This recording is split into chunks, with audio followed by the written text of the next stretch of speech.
Yeah, I'm going to open up a public hearing on House Bill 2392. Madam Administrator.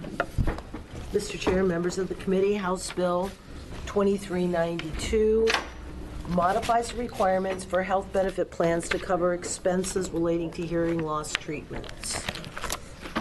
And we have some folks. Why don't you call the first panel? Reagan Gray, Chad Ludwig, and Claire Leak, or Leak.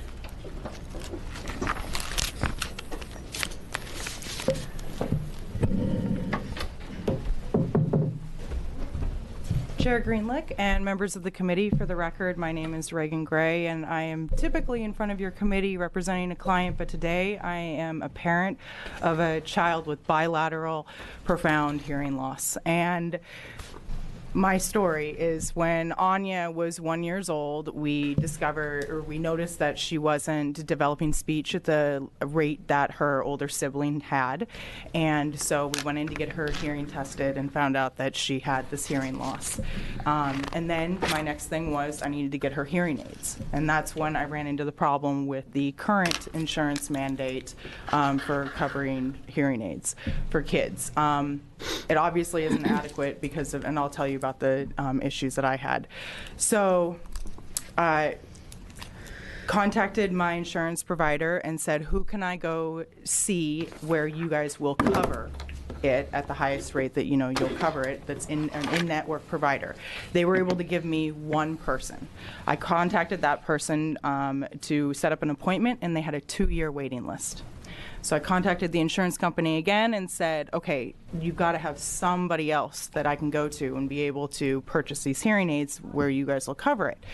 And they gave me 5 phone numbers, and I called those phone numbers, and it was diabetes equipment, wheelchairs, everything but hearing aids.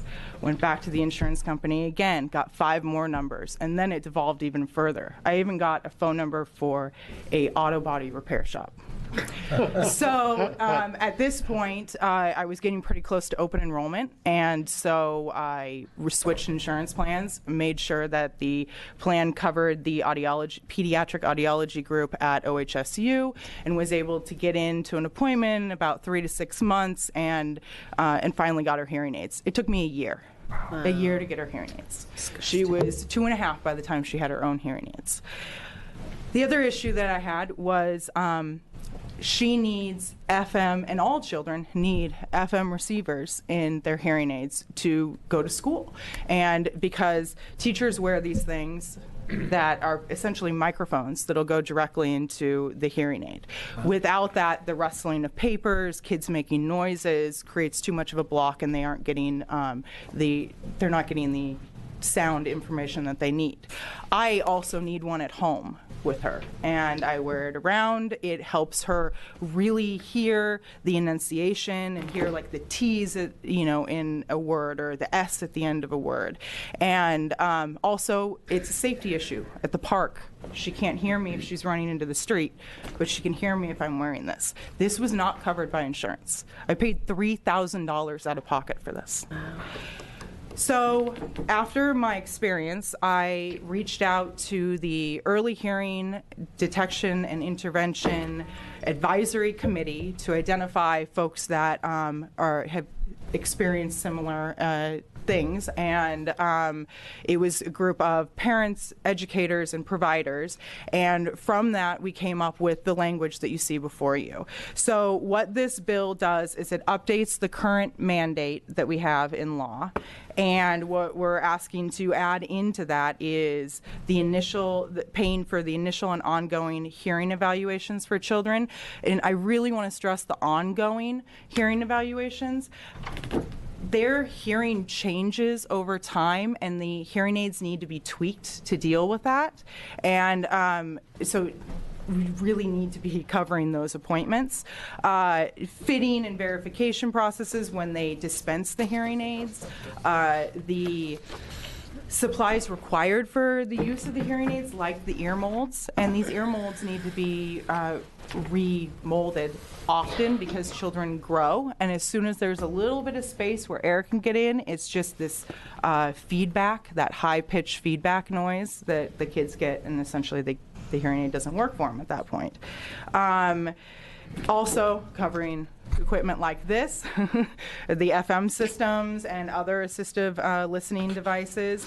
Cochlear implants are not currently in the statute, and I've heard from parents that had a lot of difficulty getting their insurance companies to cover that.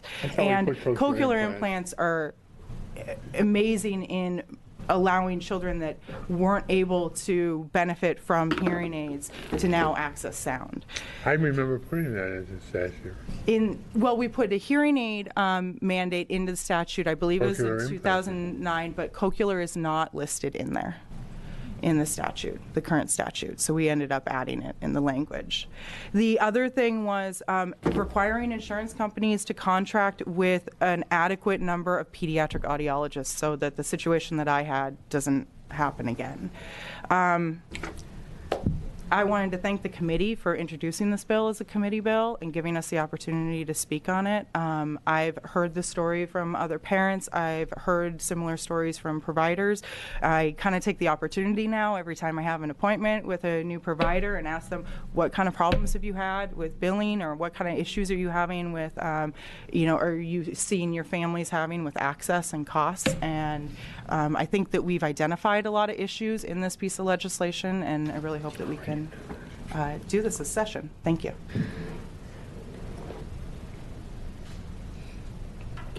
Right?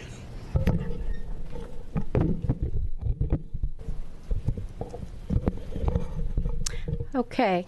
Hello, everyone. Good to see some of you here today. My name is Chad Ludwig. I'm president of Oregon Association of the Deaf, and I'm here to support this bill. Some of you may remember 2015 legislative session where we were looking at SB 449A to establish Oregon Hard of Hearing Service, Deaf and Hard of Hearing Services, but that bill didn't survive. And instead, Ways and Means awarded a $200,000 grant to do a community needs assessment.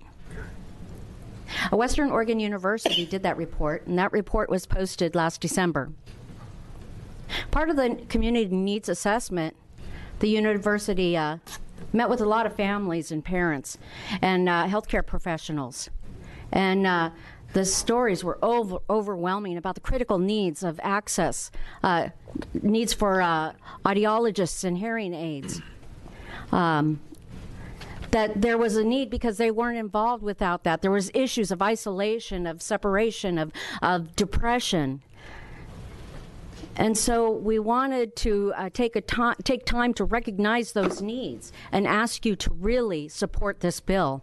Thank you for your time. We really appreciate that. Thank you.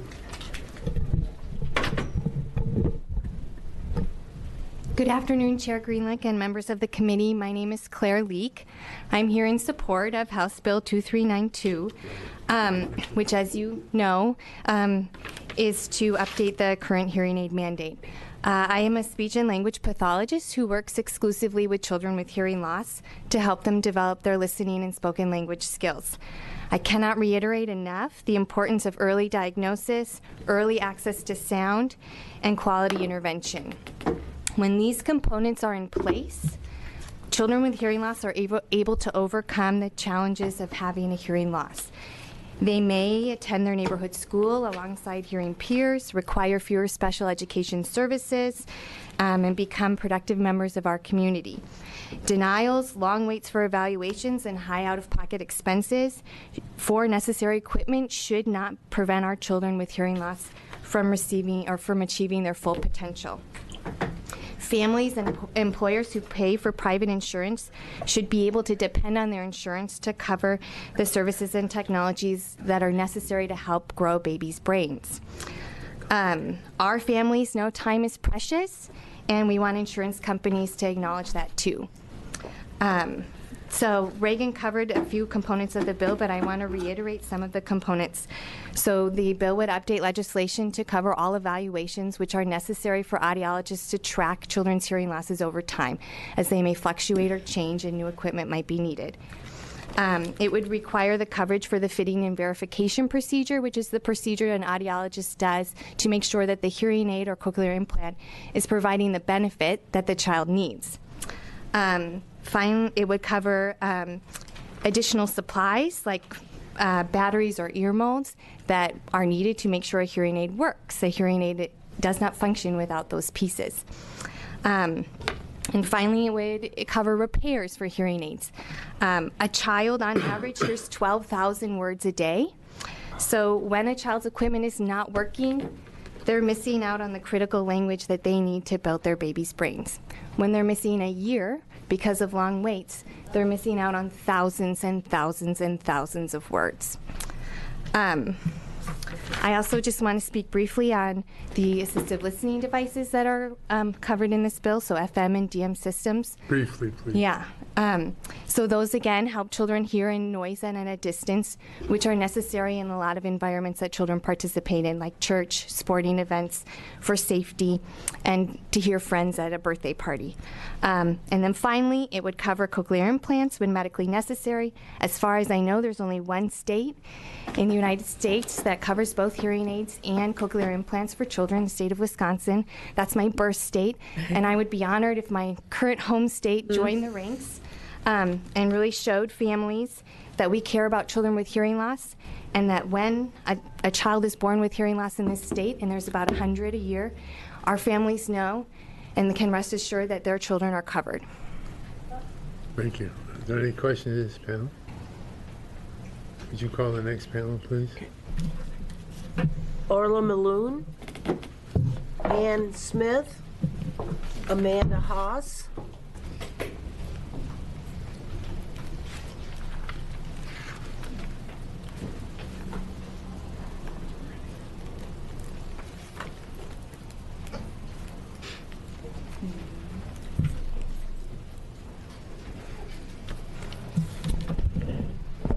Please remember to identify yourself.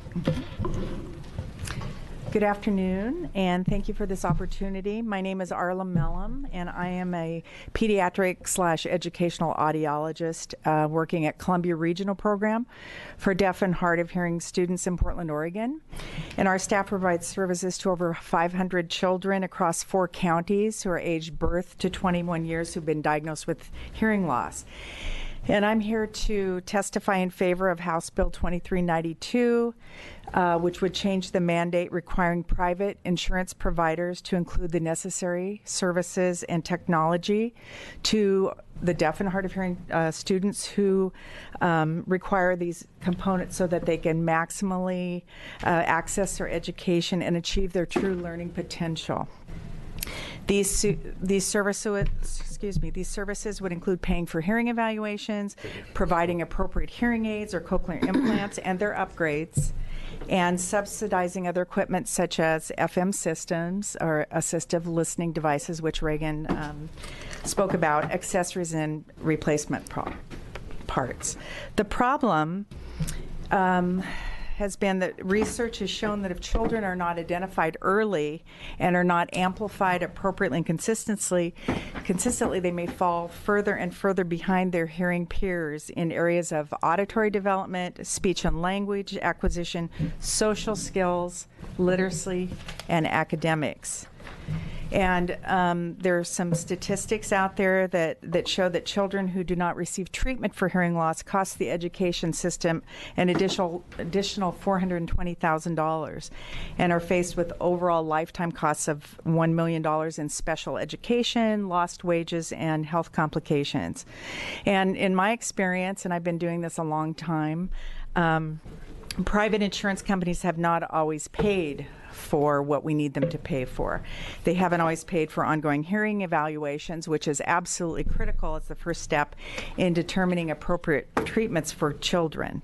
And now we're seeing children, soon after birth due to the newborn hearing screening. So that is awesome. But in the past, it hasn't been paid for always. Insurance companies have not always paid for appropriate hearing devices.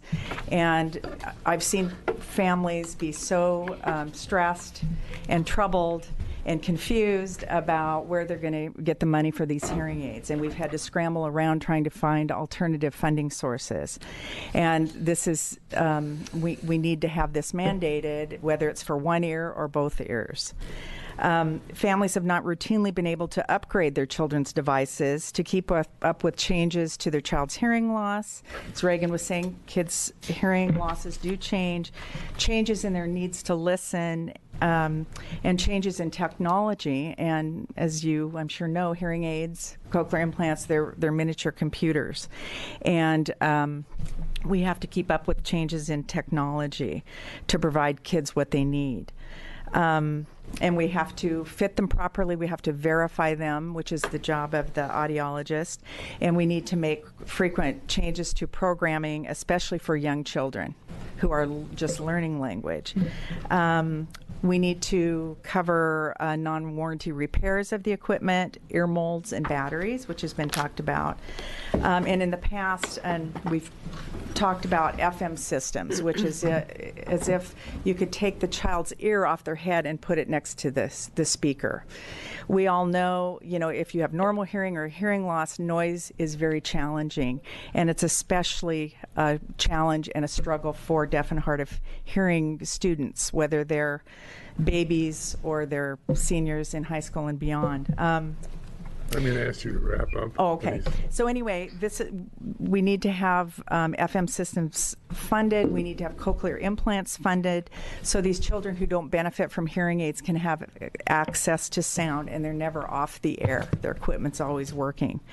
So I think why this is necessary. We want to front load these services, so we'll increase the chances that these children will be able to succeed at a level commensurate with their hearing peers, or even at a level above that, avoiding any negative impact on society. Thank you very much. Yes, please. You go ahead. Hello, my name is Amanda Vass. Thank you for letting me speak to you today. I promised him that he could say a little something, but it won't make any sense to you, okay? Did you still want to say something? No? Okay. We're working on verbal language. We can sign, but we're working on verbal language. I'm the parent of a deaf child. Ollie here has cochlear implants. He got implanted at 1 year old and a little before 2 years old when he got the second one. I also work for a nonprofit organization. We'll go home in a minute. I also work for a nonprofit organization that helps families that have children with hearing loss. And so my hands are all over the community, and Eugene is where I'm from. And what I find is that it costs, oh, he's changed his mind. Yeah? No, okay. What I find is that it costs a lot of money to raise a child with hearing loss. Like a lot of money. We have to buy an extra warranty for each cochlear implant. It costs $800 a year, just hoping that one is the one that breaks and not the backups, because we can't afford to, insure the backups that he has as well. The thing is, too, is that Ollie was born with a part of his brain missing. So this is what makes me really passionate about what I do, is that children that have hearing loss oftentimes are born with a fully functioning brain. And all they need is language. It's the only thing they need in order to succeed. And so Ollie's just learned how to walk in the last year, just very basic life skills.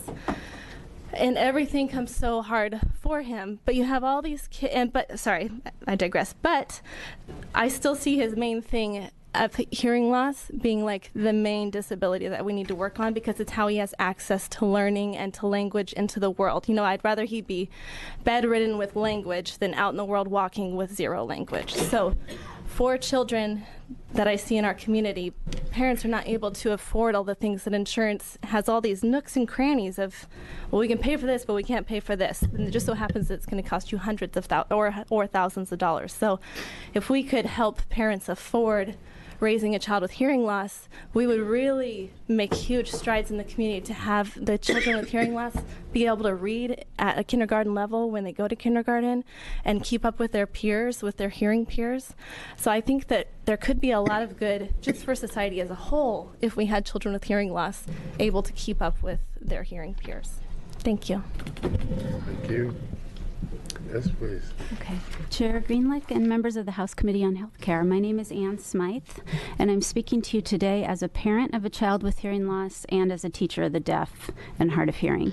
In both of these roles, I've seen firsthand the negative effects of an insurance system that does not adequately address the needs of children with hearing loss.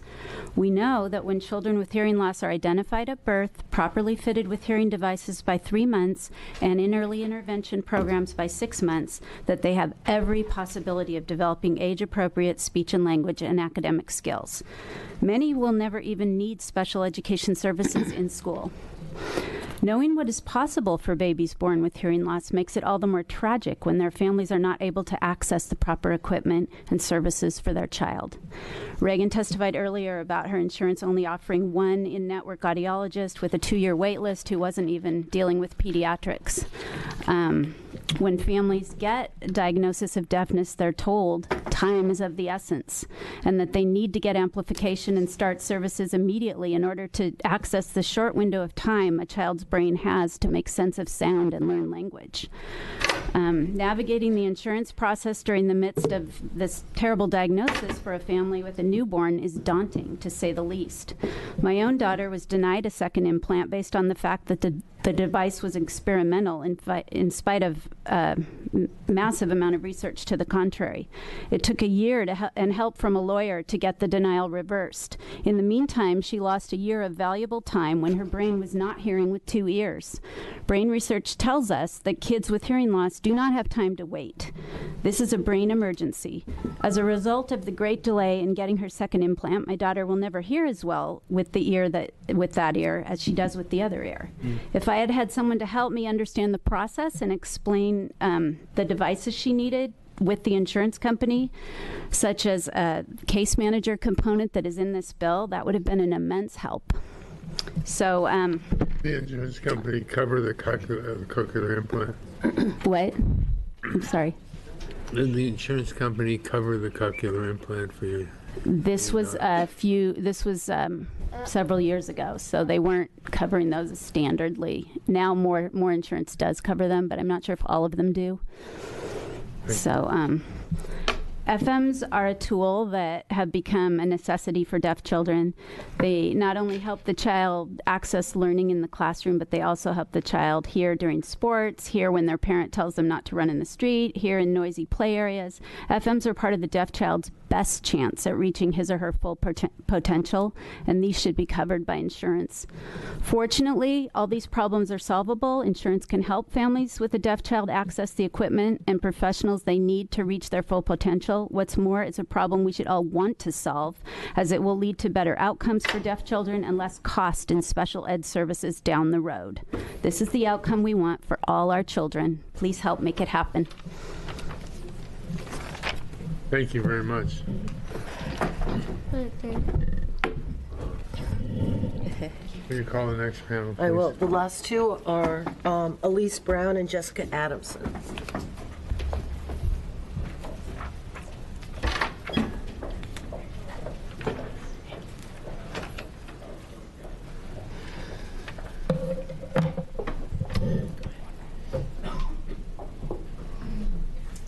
Good afternoon, Mr. Chair and members of the Healthcare Committee. Elise Brown for America's Health Insurance Plans. AHIP is the National Trade Association of Health Plans across the country, and it's with difficulty that I sit here and have to be before you to share some concerns about House Bill 2392. But let me start with something personal. I'm a legal guardian for my adult sister, who's severely mentally ill, and she's had hearing aids her entire life. And as her legal guardian, I'm on the hook for a lot of healthcare out-of-pocket expenses. And oftentimes it's for hearing aids and upgrades and the like. So I hear the frustration from the witnesses before me, so I wanted to start with that. But I'm also a representative of the insurance industry, and it's my duty to also remind you, as you're considering bills, mandates like this, that there's a cost that we all bear, and I wanted to remind you of that. House Bill 2392 expands on the current mandate. We've talked a little bit about what the mandate that we have now does and doesn't do, but this does expand the current mandate by creating new requirements for coverage. It also will set a minimum benefit in there, a minimum benefit amount in statute, which we think is problematic. So next to me, I have one of my AHIP members from Providence. I'll let her share a little bit more about some of the implementation difficulties for this. Mr. Chair, members of the committee, for the record, Jessica Adams sitting here on behalf of Providence Health and Services. And I'm not here to take a position on this bill today.